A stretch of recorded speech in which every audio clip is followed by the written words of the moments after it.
بسم الله الرحمن الرحيم. الحقيقة جئت بدعوة كريمة من كلية الآداب والحضارة الإسلامية تابعة لجامعة الأمير عبد القادر للعلوم الإسلامية، بصفتي عضو في مؤسسة الأمير عبد القادر، وهي مؤسسة تجدد اعتمادها 1992 وتهتم بتاريخ الأمير عبد القادر وتتابع ما يكتب وما ينتج وتحيي ذكريات معارك الأمير عبد القادر وتاريخ الأمير عبد القادر، وتجمع ثلة من الأساتذة الباحثين والمهتمين.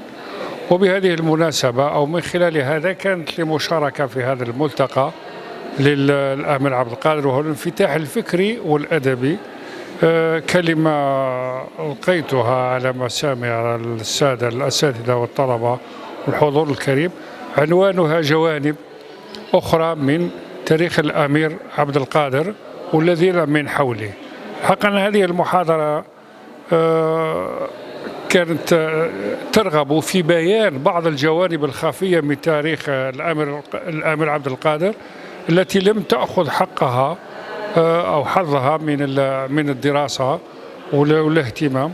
أردت أن أوجه الإخوة الطلبة والباحثين إلى الاهتمام بها، وفيها بعض الموضوعات تستحق أن تكون رسائل جامعية لعلها توافق رغبة بعض الطلبة في رسالة الدكتوراه والماجستير، مثل الأمير عبد القادر في تركيا، المدة التي قضاها في تركيا وهي حوالي 2 سنين و6 شهور.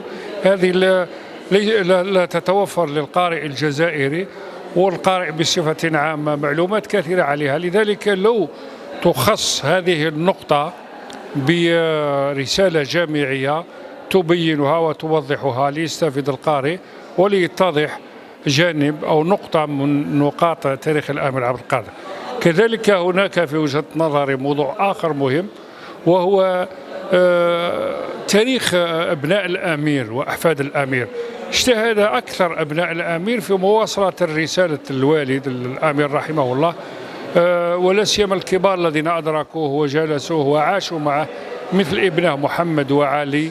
هؤلاء يعني اهتموا بتاريخ الوالد وواصلوا وشاركوا في بعض المقاومات في الجزائر وخارج الجزائر، مثل مشاركة أولاد الأمير مع عمر المختار في ليبيا من خلال ملك ليبيا إدريس السنوسي، وهو الذي هو من أصول جزائرية. كذلك الفكرة رائعة جدا، كان للأمير أبداع لم يسبق إليه في التاريخ، وهو المدينة المتنقلة التي تسمى الزمالة. كانت مدينة من الخيم ولكن هندستها كانت معاصرة، كان فيها المستشفى، كان فيها المسجد، كانت الحراسة العسكرية، كانت فيها دار الضياف، كانت فيها المجاري المياه، كانت فيها كل مرافق المعاصرة.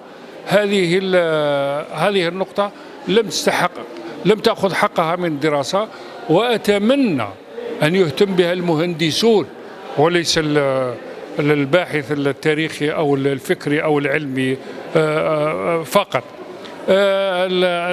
الذي يحمد أو يشكر للباحثين أنهم من حين لآخر يخرجون لنا كباحثين وكقراء بعض المخطوطات من تاريخ الأمير عبد القادر، ولا سيما من الأرشيف العثماني والأرشيف الفرنسي. أرشيف الأمير يدخل فيما بين الجزائر والفرنسيين من نقاش حول هذا الأرشيف، ودعي السيد رئيس مؤسسة الأمير عبد القادر للمشاركة في مناقشة هذا الملف، ولا سيما فيما يتعلق بتاريخ الأمير عبد القادر.